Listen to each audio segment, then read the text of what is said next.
Chapman University, they held their Holocaust art and writing contest award ceremony. This is so good. So basically, you had all these Holocaust, you had students writing about the Holocaust, and they were sharing the stories of all these survivors. So it was us, it was Morgoth's Review, and Daily Slave, which they changed their name to Info Stormer or something now.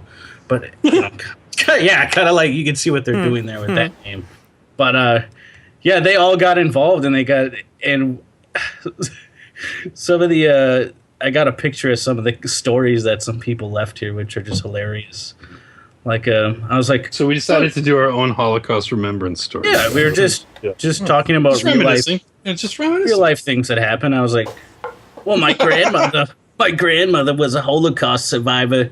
She escaped from Treblinka by collecting birds, tying them together with shoelaces, and then flying over the fence.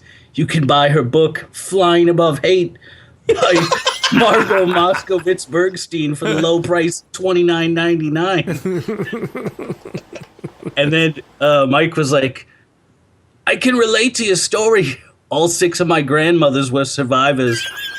They avoided being gassed by playing alto saxophone, electric piano solos for the guards while hiding in a pile of rubble. Shit. Tony Hayers, he was like, this is my great-grandmother, Hannah Barbarossa. She escaped from Treblinka by leaping over the fence and running across the backs of all the crocodiles in the moat. Each one's jaw snapping shut a split second after they passed. This is the only photo of her daring escape. She didn't talk about it for 50 years. She said God gave her wings that day. If you look close, you can just see them. And like, it's just some of the funniest things. Thulian, he was like, I will tell you a story of one brave woman, my grandmother Shoshana. She was only 3 when the Nazis gassed her the first time in Dachau. I still remember her tears when she first told me the story when I was a kid. When they got to Treblinka, they were greeted by Mengele and his pack of dogs. Picked her out of 600,000 Montenegrin Jews that came that day in 2 trains. He took her to his office and then chopped off both her legs and fed them to the dogs. She survived but was sent to the oven. Fortunately, she managed to crawl out of it and run away. Scalpel followed her with one of those gas vans and gassed her right on the spot. She was only 4. Jesus. It just goes on and on. But you gotta wonder, like, when people see that shit, like, what's the reaction to that? Like, I don't know. Well, remember somebody, it was, we were talking the other day in the Facebook group, like, if somebody wants to come up with something, a hilarious troll, I might even write this myself someday. This was Lothar's troll. I gotta give him credit. Gotta give him a little bit of credit.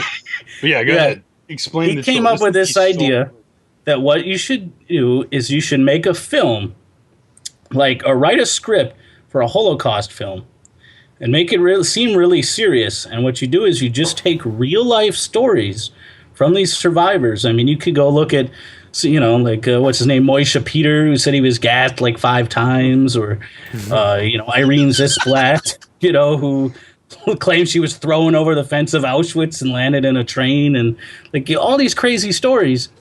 Yeah, and tell them like the car that goes down the track and then dumps everybody. Yeah, like it hits a bump and then they all get dumped into the oven, like that one. The bear and the eagle. Yep, the electrical. God, the electrical floors. The masturbating machines. Yes. Or and the fact and the people that are like literally masturbating as they gas everyone. Right. Yeah.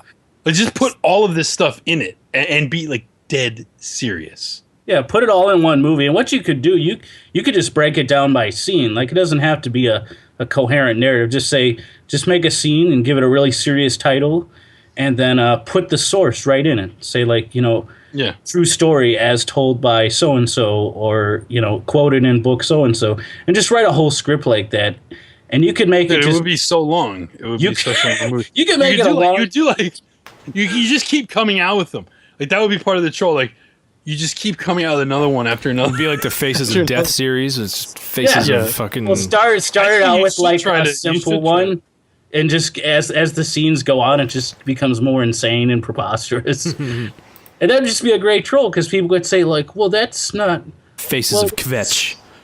Well, the sources are right here, right? Yeah. Faces of Kvetch.